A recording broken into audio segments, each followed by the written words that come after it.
campuses in the United States. Of those 4,000, about 400 are of weighty significance. Of those 400, there have been a number of high-profile incidents that have taken place and should be a cause of concern. But if you really want to know what the problem on campus is, I would suggest it's something totally different. It's not about hostility to Israel. It's about indifference to Israel. It's about ignorance of Israel.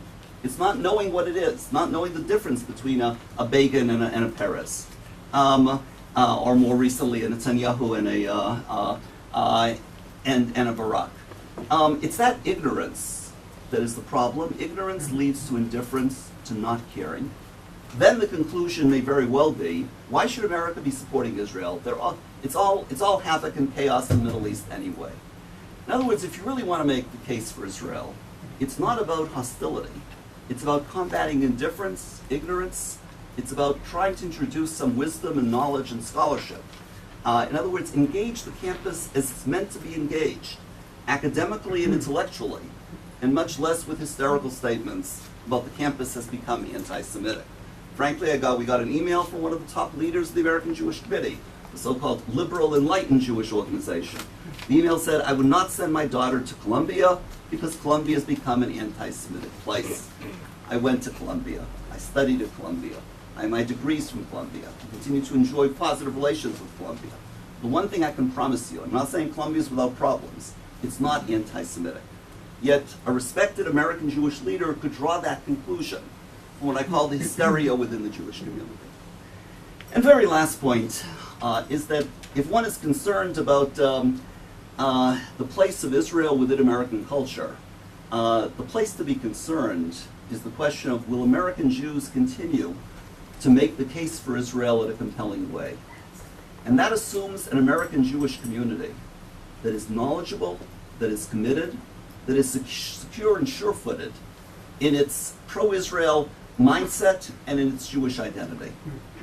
That I would not be so sure about in terms of the future. In other words, that the issues of assimilation, erosion of identity, of not feeling at all fully at home in one's Jewish context, ultimately may serve to be the real weak link in the American case for Israel. But that's the challenge we face in the years ahead.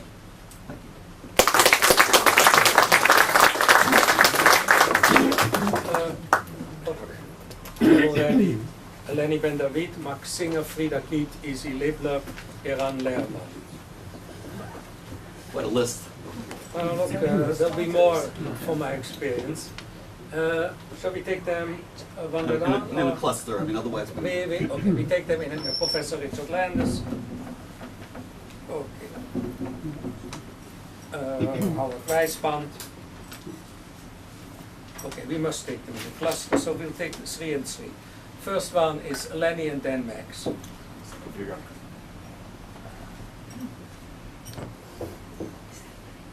Steve, I want to thank you for an excellent lecture this morning. You put the Jut article in a context of there's nothing new under the sun, and indeed there are some historical precedents. I'd like to suggest that even the Walt Mearsheimer can be put into a historical context of articles, speeches, comments, policies that were heard in Washington coming from the likes of George Ball and William Fulbright. Almost identical comments. You had also, around the same time, a book by Finley named The Lobby. So attacks on the Jewish lobby are not that new. Many of the same arguments on U.S. policy being undermined by a cabal may have actually been heard 30 years ago. I don't mean to minimize whatsoever the articles by Walt Mearsheimer from important academic locations, but I think we also need to put it into a context of a small group, relatively small group, that has always held these positions. Max? It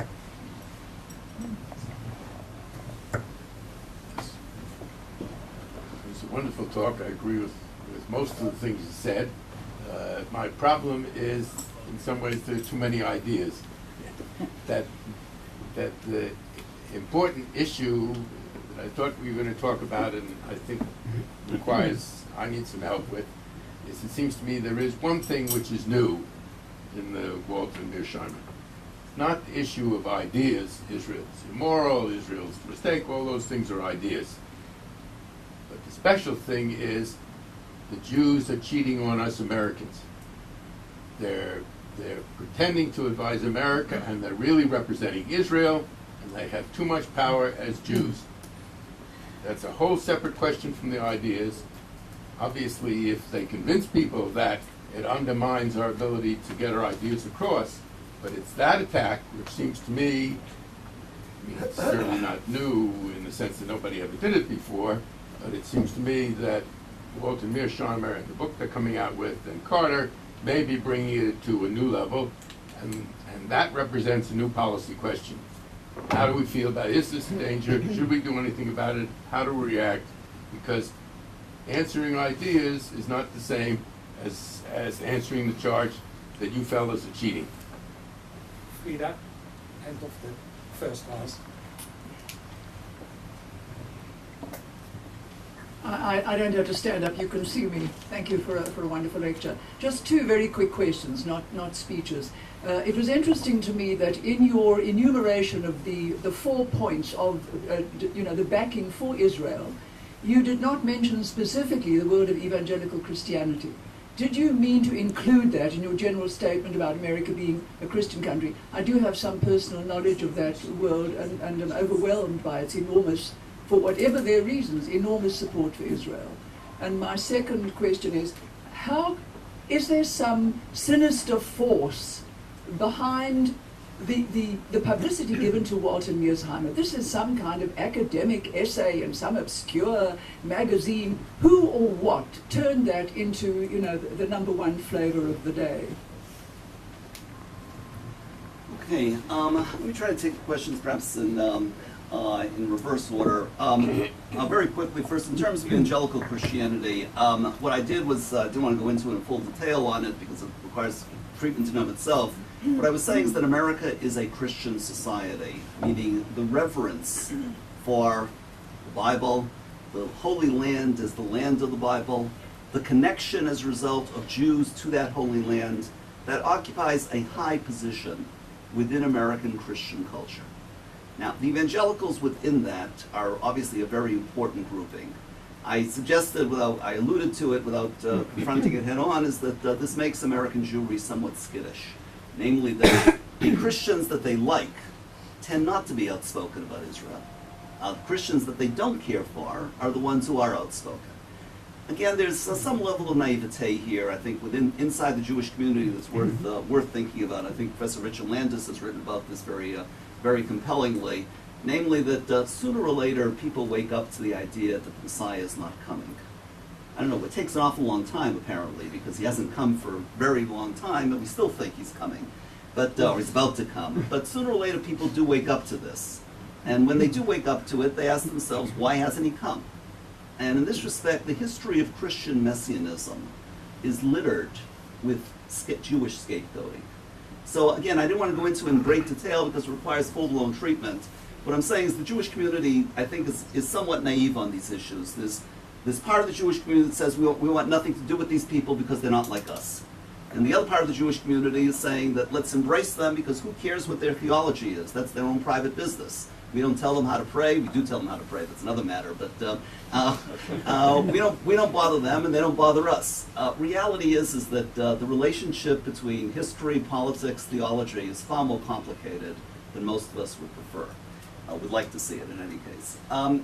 The question about the sinister force, again, my guess is here again is that the Jewish community is projecting a great deal without. In the early days, the Walt Mearsheimer piece, again, I heard one Jewish communal leader, I hope he regrets it today, but he said it was funded by Arab money. I said, where's your evidence for this? That's a pretty strong charge to make, unless you get something behind it.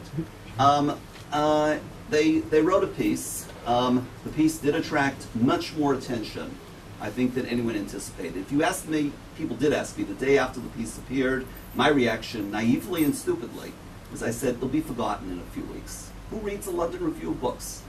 I was wrong. The piece attracted a great deal of attention. which indicates to me, and it goes to some of the points Lenny David mentioned earlier, which I want to get back to, is that it has more traction in elite, influential intellectual circles than most of us would like. Now, is Farrar, Straus, and Jerome making a mistake by thinking that it'll become a popular bestseller? That remains to be seen. But essentially, their judgment that this has a certain resonance and is something that's going to be worthy of attracting a great deal of attention, so far seems to have been validated. So that's the sense of sinister forces. If there are any, I haven't seen them. What I do see is that this is giving voice to a point of view that is very, very, very dangerous, very negative, very bad, and does need to be combated. But the way of doing so is not by saying it's sinister forces or anti-Semitism. The point raised here about is the Walt Mearsheimer piece articulating a new theme in saying that the Jews are deceiving us. They claim to be Americans, they're really acting as Jews. Again, here I tend to agree with Lenny David, his early comments. We've heard this before. I'll come back to his point in a minute. But the charge of dual loyalty does have a long history, and it does go back at least to 1948. Look, Secretary of State George Marshall, one of the most esteemed figures in American politics, argued in the spring of 1948, America should not recognize Israel for 3 reasons. Number 1, it will be damaging to America's oil interests. Number 2, it'll cause a war, and there'll be an awful lot of people killed, and the Jews may very well lose. That was his considered military judgment. Something not to be trivialized, because the man was of enormous eminence. And number 3, that it will endlessly embroil America in the disputes of the Middle East. Now, that was a point of view, and we don't regard Marshall today as being anti-Semitic. We revere him for the Marshall Plan. Thank God for General Marshall. Thank God he was wrong, but he's not considered a figure that is sinister or conspiratorial. This is a point of view that has had a good deal of resonance over the years.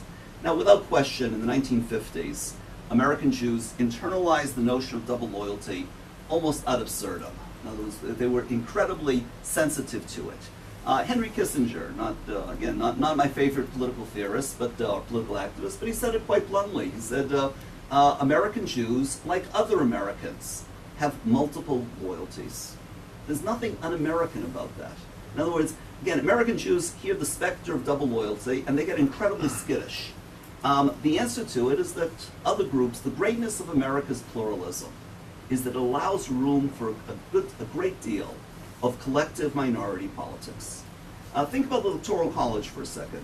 It's almost an anachronism in the sense of people look at it rationally and say, without a sense of history, and they say, how is it possible that a minority president can be elected at the expense of the majority? The Electoral College means that you don't need to command a majority of the popular vote. So people look at that and they say it's an anachronism. This represented a period from the 1780s when they thought only the best people should be voting, the members of the Electoral College. The Electoral College has worked remarkably well because it's provided room for collective minority politics.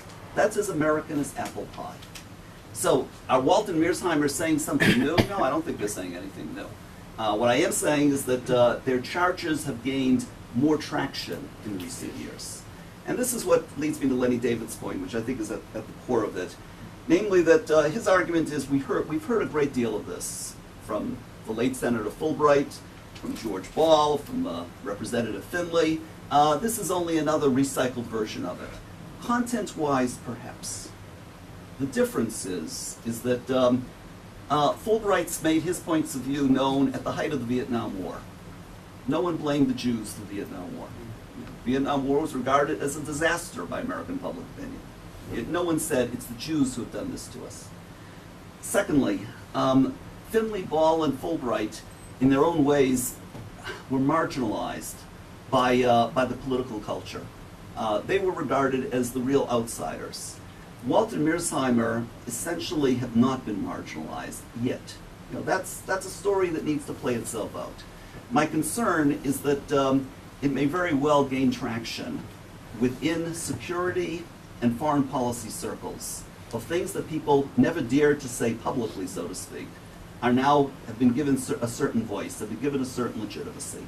I don't know that that would happen, and I certainly don't want to sound either Pollyannish on the one hand or Jeremiah on the other hand. Again, one of the things I've said many times before is that prophecy is not about predicting the future. Prophecy is about challenging the status quo. That's really all we know. We don't know anything about the future. But having said that, my gut feeling is that what keeps me awake at night is not that the article is anti-Semitic. What keeps me awake at night is that it's not anti-Semitic, and therefore it has a chance of gaining much greater support. Ready for another round? Yeah, we're ready for another round. I'm now closing the list. We have 3 more rounds. This round, Easy Liebler, Dr. Eran Lehrman, and Professor Richard Landes. Easy, please. Those of us that heard your last lecture had great expectations, and none of us, I think, were disappointed. I'd like to raise just a couple of issues. You talked about the 4 factors that were important, the basis for American support. And you raised what I think is the most important one, the 5th one, separate from it. But I think that we have to face up to the fact that notwithstanding all these 4 factors, were it not for the influence, the power, and the political machinery that a united or a seemingly united American Jewry maintained for Israel over these last 40 years, particularly in recent years, I don't think we would have got there. And I also have a feeling that these things are fairly ephemeral and they can change very, very, very quickly despite the 4 ground factors that you relate to. And one of the factors that I think, which you have not referred to in any detail, but I'd like to mention is the role of Jews in this context, because whereas you had a perception of united Jewish community, this powerful, influential united Jewish community, today you have the Jews against Zion, not only in America, but in America, playing an extremely important role. And they're bolstered by the Israelis, the post-Zionists in this community, where you have a former chairman of the Knesset comparing us to the Nazis, and you have a former chairman of the Knesset more recently making the analogy and saying, I'm going to fight as much as I can against these elements that are lobbying, because lobbyists are creating dual loyalties. I mean, Avram Burg said that explicitly in Haaretz a couple of weeks ago. These factors and the divisions and the fact that an organization like AIPAC is now regarded as one syndrome, and one has the suggestion that a Soros-based organization which is going to encourage the government to be more dovish, whatever that means, it's creating an environment which, with all the other factors you've related to, particularly Iraq, I think we're going through a very dangerous phase, and I think there's a little underestimation, perhaps on your side. Perhaps. Thank you. Dr. Eran. Steve, obviously the reason why it has more resonance now than it had under Fulbright is that the attack is not on the Jews in general, it is specifically against the neocons.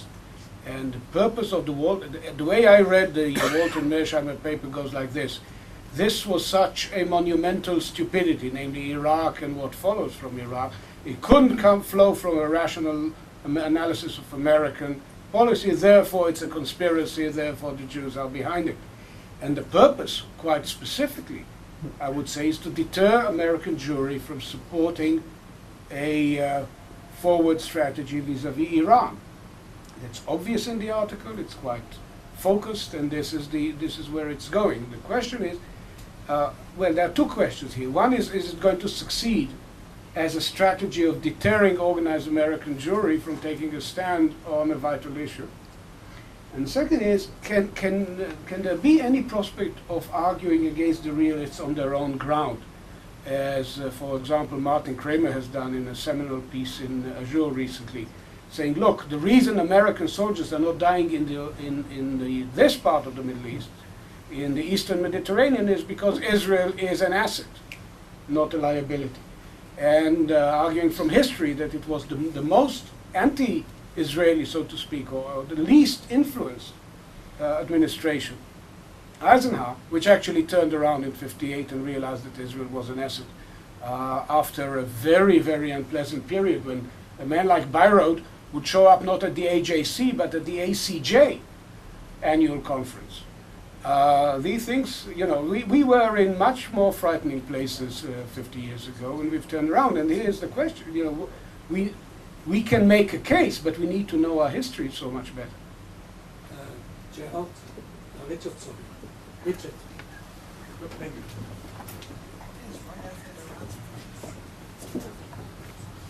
Thank you, and Steve, thank you also for quoting me on the stuff about the Christian prophecy, because it's one of the hardest things for people to get. You say you brought up the extremely controversial issue of the settlements, and it seems to me that part of what needs to happen to tackle somebody like Walter Mearsheimer is a reconsideration of the way the settlers have been demonized largely by people who followed a model of the Arab-Israeli conflict that was based on sort of the same kind of people on the other side as on our side, what some people call Oslo logic. And so the settlers, because they were on the wrong side of the green line, and the green line would be the solution, became the fundamental problem. And now that, as for instance, recently we see Ya'alon saying, this logic really didn't hold, it might be time to reconsider the way in which the settlers have been placed in this position, which, as you point out, is now in some senses spreading to America and becoming the voice that Izzy Liebler was talking about, the voice of this Israel, and particularly the settlers in Israel, is the embarrassment of American Jews. And so the real problem is that all of that is based on this presumption that needs to be examined, which is that somehow a Palestinian society, a Palestinian nation, can't tolerate Jews and shouldn't have Jews. And they have a right to demand that all the Jews leave this territory in order for them to have their state, which draws attention to the fact to how far they are from statehood. Okay, let me again go a little bit backward. Richard Landis raises the, as he put it very well, the very controversial issue of settlements and how they are treated inside American public opinion. My point, Rich, is a bit more modest, and it's very simple, and that is that Americans don't understand. They say, why? To what end? To what purpose? If you pressed your case, they would say, of course, Jews have a right to live anywhere in the world. I have a right to live in Harlem.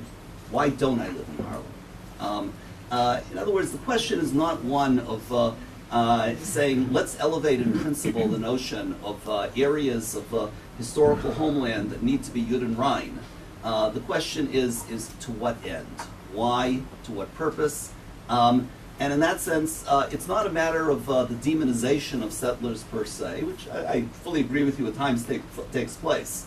But the core underlying issue is not about the demonization. The core underlying issue is, why is this being done? Why is this happening? Now, that's the thing that the Americans don't get. The American government, by the way, has never really gotten it either. In other words, that I think if you trace the history of American support for Israel going back to Lyndon Johnson, the idea of settlements was something that was seen as, at best, as ambivalent terms. Essentially, there was a long argument for a long time, a totally needless argument, I would say, in retrospect, of are settlements legal or not. The issue is not legality. The issue is the wisdom of it. And that, as I say, that debate continues. And Walter Mearsheimer on the one hand, and Judd on the other hand, for them the settlements is an incredibly powerful weapon that they're very quick to utilize. My colleague Aaron Lerman raises some, I think, some very serious issues about. This is, on the one hand, an attack on neoconservatives, who are heavily but not exclusively Jewish, and on the other hand, the question is it such a strong attack that it will deter American Jewry from advocating positions in the future? I think those are two excellent points, Aaron. Just a couple of observations. If I were to critique the article, obviously I critique the article, but if I were to engage your questions about it, what I would say is that these men are, frankly, are blinded by their opposition to the Iraq War. In other words, that so fierce is their opposition, which I understand in terms of other issues, that they have then fixated upon the neoconservatives as the agents of the war and identified that with the Israel lobby. My comment would be severalfold. Number one is that You cannot equate pro-Israel opinion with the neoconservatives. They're one aspect of it. Nor are the neoconservatives completely homogeneous on the question, nor are they homogeneously Jewish on the question. But what seems to be driving this is this very strong animus against the Iraq War, which, again, I understand where it's coming from. The question is how determinative it should be in terms of overall American policy towards Israel and the Middle East. It does remind me a little, to offer one historical parallel. In 1968, I was a student in a political science class taught by a very conservative professor, a well-known supporter of the war up until 1968, and I'm convinced at the end of his days he voted on the right-wing side of the ticket. But what he said to us in class on the morning of the election between Nixon and Humphrey, he said, irrespective of who wins this election, they will have to end the war. Why? Because America no longer has the desire, the support, the will to persevere in that. Notwithstanding all the differences between Iraq and Vietnam, my suggestion is we're pretty much in the same place. And in that respect, the challenge for the future is, can America bring this to some sort of conclusion and then get on with the real serious agenda, which is all the issues that you raise. And that's going to be a real challenge. As far as it will deter American Jewry from taking positions in the future, again, I don't know what the future will bring. I know history has its own share of surprises. What I do see, which is the good news about American Jewry, is that you're talking about an assertive Jewish community that continues to be willing to stand up. Does it get skittish at times? It gets skittish at very many moments. The question is, how long does the skittishness last for? How sustained is it? Now, here, one thing about American minority politics is that American Jewry has been outspoken on these types of issues for many, many decades. I have every hope that they will continue. My fear is that they may not continue, not because of a sense there are too many enemies out there, there are too many Waltz and Mearsheimers. My fear is they may not continue because they may not care that much. In other words, it's the indifference towards Israel that's the real problem. That's the underlying issue. And this leads me to the issues raised by Izzy Liebler. Essentially, he's correct in saying one thing I do want to underscore completely, is that what sets America apart in terms of foreign policy issues regarding Israel, I'm convinced, is the presence of a strong, powerful, vocal, vital, and committed American Jewry. That's the critical ingredient. It sets America apart, I think, from every other diaspora. Israeli voices to the effect that this is misguided or a disaster from Borg and others obviously don't help matters much. However, they do not deter American Jewry from expressing themselves. In other words, yeah, there are a few people running around who elicit a good deal of contempt and scorn. I mean, no one's going to start engaging in a debate over those. However, it's not the Ilan Papas of the world that have been the problem in terms of American Jewish pro-Israel activism. These people, by and large, number one, rarely have people have actually heard of them, unless they read certain organs. And when they have heard of them, they tend to dismiss them as saying, well, he's far out on the edge of the spectrum. The real deterrent is something else, and this is what I go back to. The question Izzy raises in terms of minority politics is, do we need another pro-Israel voice that is advocating an alternative? And that was behind the Soros Initiative. It unites a number of Jewish organizations who are, in effect, find the President's Conference to be problematic for a variety of reasons. Now, but here's the real difference. And this is not to be equated to Walt Mearsheimer, which, by the way, the Israel Policy Forum openly condemned the Walt Mearsheimer article. It's not to be equated with it, but this is a more serious debate. The debate is between those American Jews who feel that there is no Messiah at hand, that there isn't, the status quo is not great, but realize that peace is not on the horizon. Let's not delude ourselves. The strongest hopes for peace were dashed in many ways by the events of the last 7 years. And let's not raise expectations that may very well prove to be unfounded. That's the view, I would say, of the President's Conference, which is that of a sort of a go-slow policy, and says, let's be 2 steps behind Israel rather than 2 steps ahead of Israel. The alternative view is as follows, is that only America can deliver the parties. America does not act to deliver the parties because the American Jewish community is pulling America back from the brink. In other words, the alternative view is that only a strong activist American administration, unlike the Bush administration, will be able to deliver the parties. Now, my response to that is several-fold. Number one is that I have never inclined to the George Ball view of save Israel in spite of herself. I think that's up to the Israelis to do. Number two is that we did have the Clinton administration, which spared no efforts in trying to bring the parties together, and they failed. And number three is that what I find problematical with Messianism in general is that it tends to ignore the facts on the ground. In other words, you can talk this way in the privacy of your libraries all the time, and it's wonderful. You should continue to talk that way.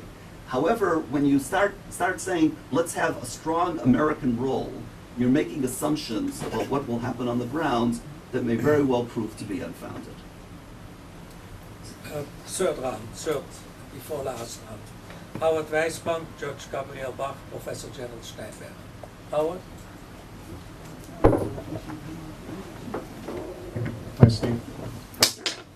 A couple of questions tied together. In April, you wrote on the same subject in the Jewish Week. Your approach in that piece, which I remembered and went back and reread, was that it was a more objective approach. It